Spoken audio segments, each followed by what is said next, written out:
সিলেট পৌঁছেছেন প্রধানমন্ত্রী তারেক রহমান। এর আগে সকাল 9:30টায় হজরত শাহজালাল আন্তর্জাতিক বিমানবন্দর থেকে রওনা দেন তিনি। প্রথমে শ্রীমঙ্গল ফ্যামিলি কার্ড বিতরণের পাশাপাশি সমাবেশে যোগ দেবেন প্রধানমন্ত্রী তারেক রহমান। সেখানে দুপুরে শ্রীমঙ্গলের ভিক্টোরিয়া উচ্চ বিদ্যালয় মাঠে স্বল্প আয়ের মানুষের মাঝে ফ্যামিলি কার্ড বিতরণ করবেন তিনি। এরপর সেখান থেকে সড়ক পথে মৌলভীবাজার সদরের সরকারি উচ্চ বিদ্যালয় মাঠে যাবেন প্রধানমন্ত্রী। সেখানে রাজনগর উপজেলায় কম আয়ের মানুষের মাঝে ফ্যামিলি কার্ড বিতরণ শেষে সমাবেশে বক্তব্য রাখবেন। এরপরে দুজাই রিসোর্টে দলীয় নেতাকর্মীদের রাজনৈতিক সভায় যোগ দেওয়ারও কথা রয়েছে প্রধানমন্ত্রী তারেক রহমানের।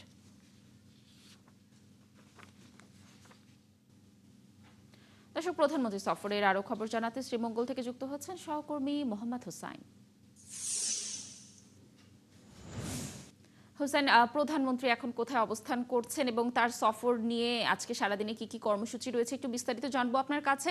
আর তার আগমনে আসলে শ্রীমঙ্গলের জনগণ কতটা উচ্ছ্বসিত, রাজনৈতিক কর্মীরা কি বলছে জানবো।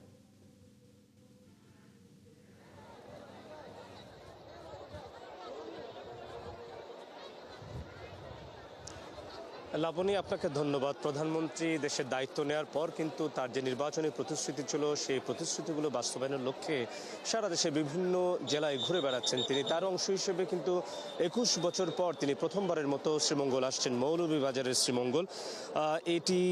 এই জেলায় তিনি প্রথমবার নির্বাচিত হওয়ার পর প্রথমবার আসছেন, ফলে এখানকার মানুষের মধ্যে ব্যাপক উচ্ছ্বাস আমরা লক্ষ্য করছি। আমরা এই শ্রীমঙ্গলে আসার পথে রাস্তার দুপাশে অজস্র মানুষ, অসংখ্য মানুষ আমরা দেখতে পেয়েছি যারা প্রধানমন্ত্রী তারেক রহমানকে এক নজর দেখবার জন্য এই ভিক্টোরিয়া উচ্চ বিদ্যালয় মাঠে আসছেন। প্রধানমন্ত্রী তারেক রহমান, আপনি জানেন যে 9টার পর তিনি তার যে বাসভবন, গুলশানের বাসভবন থেকে বের হন এবং তিনি 10টার কিছুটা পরে সিলেটের উসমানী বিমানবন্দরে তিনি অবতরণ করেন। পরবর্তীতে তিনি শ্রীমঙ্গলের উদ্দেশ্যে রওনা হয়েছেন। এখন তিনি শ্রীমঙ্গলের উদ্দেশ্যেই তিনি শ্রীমঙ্গল দিকেই আসছেন এবং এখানে ভিক্টোরিয়া উচ্চ বিদ্যালয় মাঠে একটি ফ্যামিলি কার্ড বিতরণ কর্মসূচিতে যোগ দেবেন। এই আমার ক্যামেরা আপনি দেখতে পাচ্ছেন একটি বিশাল মাঠ, ইতিমধ্যেই কিন্তু অসংখ্য মানুষ এসে জড়ো হয়েছেন প্রধানমন্ত্রী তারেক রহমানকে এক নজর দেখবার জন্য। এখানে ফ্যামিলি কার্ড বিতরণ করা হবে, যেটি তৃতীয় ধাপের পাইলটিং প্রকল্পের অংশ হিসেবে এই ফ্যামিলি কার্ড বিতরণ করা হবে এবং এই মাঠে তিনি এখানকার স্থানীয় মানুষের উদ্দেশ্যে, জনসাধারণ উদ্দেশ্যে বক্তব্য রাখবেন। পরবর্তীতে এখান থেকে তিনি মৌলভীবাজারের সদরের একটি জায়গায়, অর্থাৎ যেটি সরকারি উচ্চ বিদ্যালয় মৌলভীবাজার, সেখানে তিনি একই কর্মসূচিতে অংশ নেবেন, ফ্যামিলি কার্ড বিতরণ কর্মসূচিতে অংশ নেবেন। পরবর্তীতে বিকেলের দিকে ডোসাই রিসোর্টে সেখানে রাজনৈতিক নেতাদের সাথে নিয়ে একটি মতবিনিময় সভায় উপস্থিত হবার কথা রয়েছে এবং 8:30টার দিকে তিনি ঢাকায় ফিরে যাওয়ার কথা রয়েছে। আজকে তার যে দিনব্যাপী সফর, এখানে আসলে তার যে নির্বাচনী প্রতিশ্রুতি ছিল 9টি প্রধান ইশতেহারের মধ্যে বলা যায় যে ফ্যামিলি কার্ড একটি প্রধান ইশতেহার এবং এই ফ্যামিলি কার্ড মূলত তার যে রাজনৈতিক চমক, সেই সময়ে নির্বাচনের আগে, ত্রয়োদশ নির্বাচনের আগে প্রধানমন্ত্রী এই ফ্যামিলি কার্ড ধারণা সামনে নিয়ে আসেন এবং এই ফ্যামিলি কার্ডের মাধ্যমে কিন্তু নির্বাচনে একটা বাজিমাত বলা চলে এবং ব্যাপক ফলাফল অর্জন করে বিএনপি। সেই জায়গা থেকে এবং এই ফ্যামিলি কার্ডের উদ্দেশ্য বলা হয়েছে যে আসলে ক্ষুদ্র এবং প্রান্তিক জনগোষ্ঠী যারা আসলে দিনে এনে দিনে খায় কিংবা তাদের আর্থিক টানাপোড়েন রয়েছে, সেই সব পরিবারের কাছে, নারী প্রধানের কাছে এই ফ্যামিলি কার্ড দেওয়া হবে এবং এই কার্ডের সাথে 2,500 টাকা বা সমমূল্যের দ্রব্যাদি দেওয়া হবে। মূলত নারীর ক্ষমতায়ন এবং নারীর আর্থিক এবং সামাজিক নিরাপত্তা নিশ্চিত করতে কিন্তু এই ফ্যামিলি কার্ড দেয়া হচ্ছে এবং নির্বাচিত হওয়ার পরেই কিন্তু তিনি এই ফ্যামিলি কার্ড বিতরণ কর্মসূচি শুরু করেছেন এবং এখানকার মানুষের সাথে কথা বলে যেমনটা জেনেছি, আসলে প্রধানমন্ত্রী তারেক রহমানের প্রতি তারা ভীষণ রকমের আশ্বস্ত এবং ধারাবাহিকভাবে কিন্তু তারা প্রত্যাশা করছেন যে প্রধানমন্ত্রী তারেক রহমানের ফ্যামিলি কার্ড, কৃষক কার্ড, স্বাস্থ্য কার্ড কিংবা অপরাপর যে নির্বাচনী প্রতিশ্রুতি, সেই প্রতিশ্রুতিগুলো তিনি অক্ষর অক্ষরে বাস্তবায়ন করবেন, সেই প্রত্যাশা প্রধানমন্ত্রী তারেক রহমানের কাছে তারা রাখেন। তো লাবণী, এখনো পর্যন্ত প্রধানমন্ত্রীর পথেই আছেন। তিনি সমাবেশের মঞ্চে আসলে আমরা আপনার মাধ্যমে কি বার্তা রাখলেন প্রধানমন্ত্রী জানাতে পারবো। ধন্যবাদ হোসেন আমাদের সাথে যুক্ত থাকার জন্য। আপনি থাকুন সেখানে। নিশ্চয়ই আমরা প্রধানমন্ত্রীর শ্রীমঙ্গলের সফরের আরও তথ্য আপনার মাধ্যমে পরবর্তী সংবাদ সংযোগগুলোতে দর্শকদেরকে জানাতে পারবো। দর্শক, আমরা প্রধানমন্ত্রী সফরের আরও তথ্য জানাবো। মৌলভীবাজার থেকে যুক্ত হবেন আমাদের আরেক সহকর্মী ফারুক মিল্লাদ। ফারুক, নিশ্চয়ই শুনতে পাচ্ছেন আমাকে। প্রধানমন্ত্রী ইতোমধ্যেই সিলেটে পৌঁছে গেছেন, তিনি সুনামগঞ্জের পথে রয়েছেন এবং আমরা যতদূর জানি যে তিনি আজ মৌলভীবাজারও যাবেন। সেখানে আজ কি কি কাজের উদ্বোধন করবেন এই বিষয়ে একটু জানবো, এবং সমাবেশ স্থলের প্রস্তুতি আসলে কতটুকু সম্পন্ন হয়েছে, সেখানকার স্থানীয় জনগণ কি বলছে তার আগমনকে নিয়ে জানবো বিস্তারিত।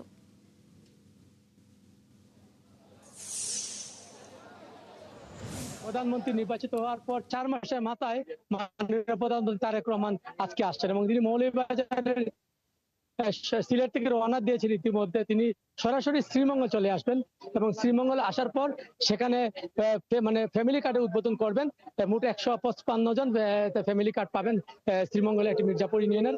পাশাপাশি মৌলভীবাজার জেলা রাজনগর উপজেলার 152 জন পাবেন এবং যা আপনি জানেন চা শ্রমিক অধ্যুষিত এলাকা মৌলভীবাজার, ফলে চা শ্রমিক এবং নৃতাত্ত্বিক জনগোষ্ঠী মিলিয়ে আরো সব মিলিয়ে প্রায় 275 জন শ্রীমঙ্গলে তাদেরকে উপকারভোগীদেরকে কার্ড দেওয়া হবে। এবং ইতিমধ্যে আপনার পিছনটা দেখতে পাচ্ছেন আপনি, লোকজন চলে আসছে প্রধানমন্ত্রীর আসার আগেই এবং বলা যেতে পারে যে ধীরে ধীরে লোকজন প্রবেশ করছে এবং নেতাকর্মীরা উচ্ছ্বাসিত। পাশাপাশি আপনাকে একটু জানিয়ে রাখি, সেটি হচ্ছে যে প্রধানমন্ত্রীর কাছে মূল যে দাবি, সেই দাবিটি হচ্ছে যে এখানে মৌলভীবাজার শমশেরনগর বিমানবন্দর আছে সেটি চালু করার দাবি আছে প্রধানমন্ত্রীর কাছে। প্রধানমন্ত্রীর কাছে দাবি আছে মৌলভীবাজার মেডিকেল কলেজ স্থাপন করার এবং মৌলভীবাজার সরকারি কলেজকে বিশ্ববিদ্যালয় করা এবং পর্যটন নগরী মৌলভীবাজারের শ্রীমঙ্গল কমলগঞ্জ এই এলাকাটাতে পর্যটকদের নিরাপত্তা এবং পর্যটকদের সুবিধার জন্য কিছু আধুনিকায়ন করে যেসব ফ্যাসিলিটি দেওয়া যায় সেটি যাতে করা হয়, যাতে বিপুল পর্যটক আসতে পারে, সেটি তারা দাবি করবেন। এবং তিনি যেটা বলছেন যে ইতিমধ্যে প্রস্তুতি সম্পন্ন হয়েছে। আর আমি জেলা প্রশাসকের সাথে কথা বলেছিলাম, গত কয়েকদিন ধরে বৃষ্টি বিঘ্নিত ছিল, তারপর আজকে কিছুটা উদ্যোগ, ফলে তাদের যে নিরাপত্তা ব্যবস্থা নিশ্চিত করা হয়েছে। ইতিমধ্যে এসএসএফ, পিজিআর যারা এবং অন্যান্য আইনশৃঙ্খলা বাহিনী পুরো মাঠে দায়িত্ব নিয়েছে এবং সবাই ওদের আগ্রহ অপেক্ষা করছেন হয়তো দুপুর 1টা নাগাদ প্রধানমন্ত্রী এই সভাস্থলে চলে আসবে শ্রীমঙ্গলে। সেখানে বক্তব্য দেওয়ার পর ফ্যামিলি কার্ড বিতরণ করে চলে যান মৌলভীবাজারে এবং মৌলভীবাজারে ফ্যামিলি কার্ড বিতরণ করে তৃতীয় ধাপের এটি হচ্ছে পাইলট প্রকল্প। তারপর সেখানে সুধী সমাবেশ আছে, সেই সুধী সমাবেশে তিনি বক্তব্য রাখবেন। এবং নেতাকর্মী যেটা বলছেন যে প্রধানমন্ত্রী ঠিক নির্বাচিত হওয়ার আগে তিনি মৌলভীবাজার আইনপুরে এসেছিলেন, তখন তিনি বলেছিলেন ধানের শীষে ভোট দিলে যদি আমি প্রধানমন্ত্রী হই আমি মৌলভীবাজারে আসবো। নেতৃবৃন্দ যেটা বলছেন যে উনি কথা রেখেছে, ঠিক 4 মাসের মাসায় প্রধানমন্ত্রী মৌলভীবাজারে আসছেন এবং এটা মৌলভীবাজারবাসী নিশ্চয়ই গর্বের বিষয়। পরে তারা অনেক প্রত্যাশা করছেন। আপনাকে একটু জানিয়ে রাখি, এখানে একটা বিষয় আছে, সেটি হচ্ছে আপনি জানেন যে প্রচুর যানজট হয় মৌলভীবাজার শ্রীমঙ্গল, ফলে একটি বাইপাস সড়ক দীর্ঘদিনের প্রত্যাশা ছিল এবং বিগত সময় সেগুলো হয়নি। সুজা বলা যেতে পারে যে প্রধানমন্ত্রীর কাছে চাওয়ার কোনো শেষ নেই জেলাবাসীর, তবে তিনি কতটুকু দিয়ে যাচ্ছেন সেটি হয়তো আমরা পরবর্তী প্রধানমন্ত্রী আসার বক্তব্যের পর হয়তো বলতে পারবো। মোটামুটি এই ছিল লাবণী মৌলভীবাজারে প্রধানমন্ত্রীর আগমনের সর্বশেষ। ধন্যবাদ মিলাদ আমাদের সাথে যুক্ত থাকার জন্য। আপনি থাকুন সেখানে। নিশ্চয়ই আমরা প্রধানমন্ত্রী মৌলভীবাজার সফরেরও বিভিন্ন তথ্য সারাদিন ব্যাপী আপনার মাধ্যমে দর্শকদেরকে জানানোর চেষ্টা করব। নির্ধারিত সময় 60 দিনের মধ্যে মানবতা বিরোধী অপরাধের মামলার আপিল নিষ্পত্তি হচ্ছে না। সবশেষ শেখ হাসিনা সহ কয়েকটি মামলায় এখনও আপিল শুনানি শুরু হয়নি। চিফ প্রসিকিউটর জানান তারা প্রস্তুতি শেষ করতে পারেননি। আর আইন বিশেষজ্ঞ SM শাহজাহান বলছেন আপিলের জন্য সময় বেঁধে দেওয়া যৌক্তিক নয়। মাইনুল মারুফের প্রতিবেদন।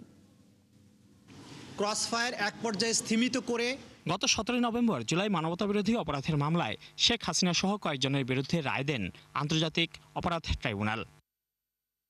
পরে গত বছরেরই 15 ডিসেম্বর সর্বোচ্চ আদালতের সংশ্লিষ্ট শাখায় আপিল আবেদন করে রাষ্ট্রপক্ষ।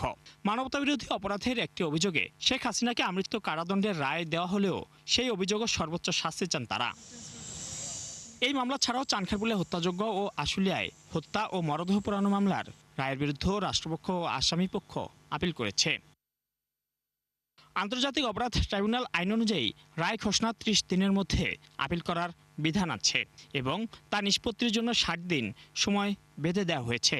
কিন্তু এই সময়সীমার মধ্যে আপিলের শুনানি শুরু করতে পারেনি বিশেষ ট্রাইব্যুনালের প্রসিকিউশন শাখা। আপিলগুলো পেন্ডিং আছে। আপনার সেখানে যে চাঙ্কারপুলের যেটা আমরা এনহ্যান্সমেন্টের জন্য একটা আপিল করেছি সেটাও পেন্ডিং আছে। অন্যান্য আপিলগুলো যারা আসামির পক্ষ থেকে করেছে সেগুলোও পেন্ডিং আছে। মুদ্রা কথা হচ্ছে যে আমরা যে আপিলগুলো অ্যাপিলেট ডিভিশনে এই পর্যন্ত আমাদের পক্ষ থেকে যেগুলো ফাইল করা হয়েছে সেগুলো আমরা শুনানির জন্য এখনো পর্যাপ্ত প্রস্তুতি আমাদের নিতে পারিনি। আমরা চিন্তা করে দেখব যে ভবিষ্যতে কবে কিভাবে শুনানি করা যায়। এদিকে আপিল নিষ্পত্তির জন্য সময় বেঁধে দেয়াকে অবাস্তব বলছেন ফৌজদারি আইন বিশেষজ্ঞরা। তারা বলছেন আপিল বিভাগকে সময় বেঁধে দেয়া যায় না। 60 দিনে কোনো অবস্থাতেই বাস্তবসম্মত না, কারণ এগুলো যে ভলিউমাস, আপনার এক একটার পেপার বুক হাজার হাজার পৃষ্ঠা। আইনে যদি এই কথাটা থাকে তাহলে রাষ্ট্রপক্ষ বলতে পারে যে মিলর্ড, আইনে বলা আছে যে 60 ডেজের মধ্যে এই আপিলটা শুনানি শেষ করতে হবে, কাজে অন্যান্য মামলার থেকে এটা আপনার প্রেফারেবলি এটা আগায় এনে এটা শুনানি করেন। কিন্তু আপিলের ডিভিশনকে বাধ্য করা যাবে না, এই কথা বলা যাবে যে না আপনি 2 মাসের মধ্যে এটা শুনতে বাধ্য। আর আমাদের এখানে প্রচুর মামলার জট হয়ে গেছে। অ্যাপেলেট ডিভিশনে মাননীয় বিচারপতি যারা আছেন সংখ্যা অত্যন্ত কম, একটা মাত্র কোর্ট চলে, কাজে এমনিই আপনার আজ থেকে 5 বছর 7 বছর 10 বছর আগের আপিল এখন পর্যন্ত নিষ্পত্তি হচ্ছে না। এমনকি জুলাইয়ের আগেও মুক্তিযুদ্ধের সময় মানবতাবিরোধী অপরাধের বেশিরভাগ মামলাতেও নির্ধারিত সময় অনুযায়ী আপিল নিষ্পত্তি হয়নি। মাইনুল মারুফ, ৭১, ঢাকা। কুড়িগ্রামের রৌমারী সীমান্তে বিএসএফের পুশিনের চেষ্টার শিকার হয়ে 6 মাস বয়সী এক শিশুসহ 9 জন টানা প্রায় 72 ঘণ্টা ধরে আন্তর্জাতিক সীমান্তের শূন্যরেখায় অবস্থান করছে। বিএসএফ বিজিবি দুপক্ষই অনড় অবস্থানে থাকায় বাংলাদেশ কিংবা ভারত কোনো রাষ্ট্রেই তাদের স্থায়ী ঠাঁইয়ের সিদ্ধান্ত হয়নি। গত রোববার ভোরে গয়টাপাড়া সীমান্ত পথে নারী শিশু সহ 6 জন এবং ইজলামারী সীমান্ত পথে আরও 3 জনকে পুশিনের চেষ্টা করে বিএসএফ। কাঁটাতারের এপারে ঠেলা দেয়া হলেও বিজিবি এবং স্থানীয় গ্রামবাসীর বাধায় তাদের পাঠাতে পারেনি বিএসএফ। দর্শক, এদিকে পুশিন ঠেকাতে দেশের সব সীমান্তে নজরদারি বাড়ানো হয়েছে। জামালপুর সীমান্তে সবশেষ তথ্য জানাতে যুক্ত হচ্ছেন সহকর্মী আনসারি সুমন। সুমন, এই মুহূর্তে সীমান্তের পরিস্থিতি আসলে কেমন দেখছেন? উদ্বেগজনক কিনা এই বিষয়ে একটু জানবো, এবং পুশিন ঠেকাতে বিজিবি কি পদক্ষেপ আসলে নিয়েছে জানাবেন বিস্তারিত।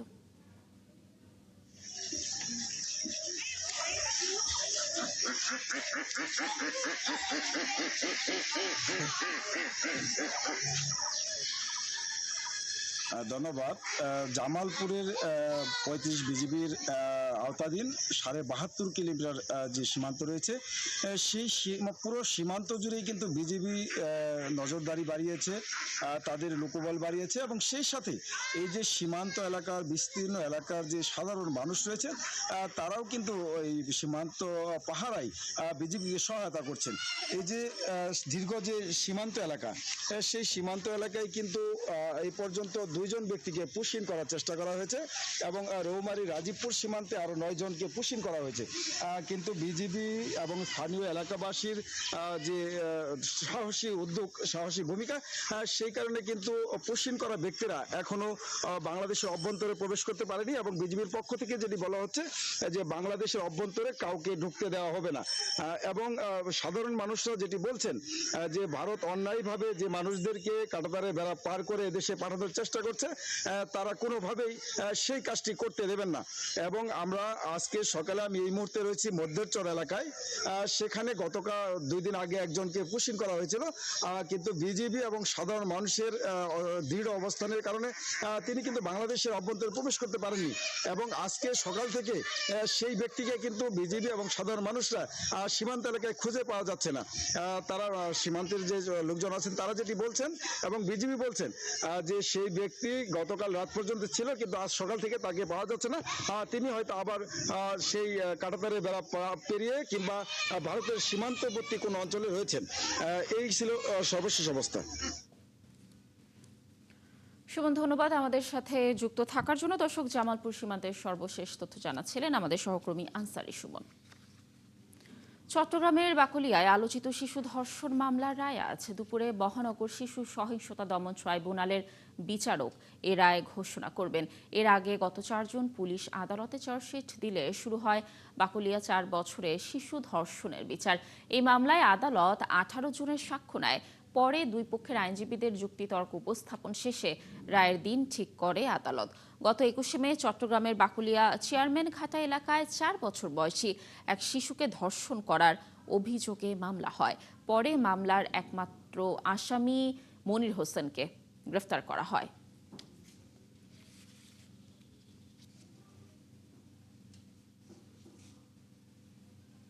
দর্শক, এই বিষয়ে আরো বিস্তারিত তথ্য জানাবো। আমাদের সাথে যুক্ত হচ্ছেন সহকর্মী প্রণবেশ চক্রবর্তী।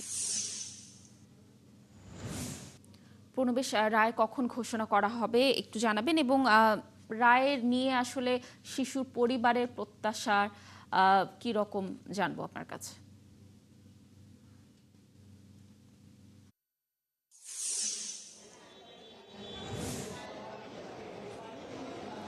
চট্টগ্রামের বাকলিয়ার যে আলোচিত শিশু ধর্ষণ ঘটনা, এটির রায় আজকে সকাল 10:30 হওয়ার সময় নির্ধারণ করা হয়েছিল, কিন্তু পরবর্তীতে আমাদেরকে রাষ্ট্রপক্ষের কৌশলী যারা, তারা আমাদেরকে জানিয়েছেন এটির রায় ঘোষণা হবে দুপুর 2টোয়।